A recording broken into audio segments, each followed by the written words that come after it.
The train was already late when it stopped between two forgotten stations, stranded in the middle of nowhere under a sky heavy with rain, its windows rattling as if the night itself was trying to get inside, and the passengers' office workers,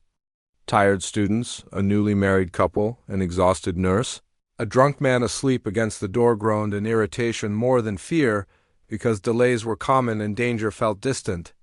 Except to the woman standing silently near the rear coach, her hand gripping the pole tighter than necessary, her eyes fixed on the dark reflections in the glass because she had learned long ago that silence often came before violence. And when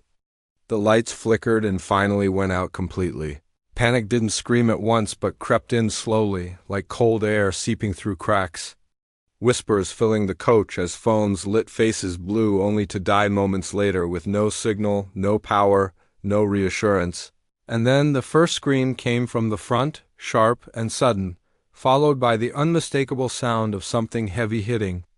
flesh, a thud that echoed down the narrow corridor and turned irritation into terror. People standing up, voices overlapping, someone shouting for help, someone praying, someone crying, and footsteps slow, confident approaching through the darkness as three men entered the coach with faces half hidden under hoods, carrying blades that caught what little emergency light remained, announcing with calm cruelty that this was a collection, that resistance would be punished. And fear broke open like glass as passengers shoved bags forward, hands shaking, bodies shrinking into seats, while the men moved methodically, hurting those who hesitated not out of necessity but enjoyment. And all the while the woman at the back said nothing, did nothing, because her heart had already begun its old, familiar rhythm, the one she thought she'd buried years ago, along with a uniform folded with blood she couldn't wash out.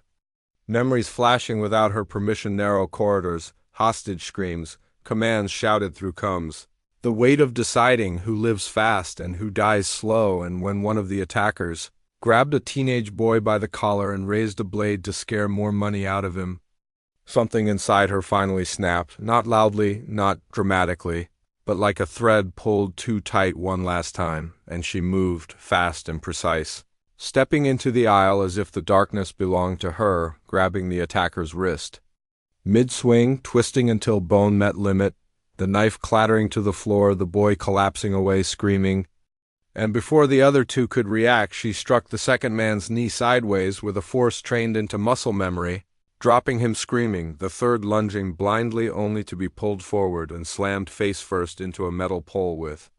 a crack that silenced the coach entirely, breaths held, rain hammering the roof above like applause, and she stood there shaking now not from fear, but from the past catching up all eyes on her, on this ordinary woman in plain clothes who had just turned terror into control, the attackers groaning at her feet as she kicked the fallen knife out of reach and shouted directions with a voice that carried authority even she hadn't heard in years, telling people to move back, to stay quiet, to breathe, and when the emergency, lights finally flickered back on, revealing the wreckage, the blood, the stunned faces. Someone whispered, "Who are you?" And she looked down at her hands as if seeing them for the first time, stains returning that would never fully fade, answering softly that it didn't matter anymore, because by the time authorities arrived an hour later and took statements and praised bravery and asked for names,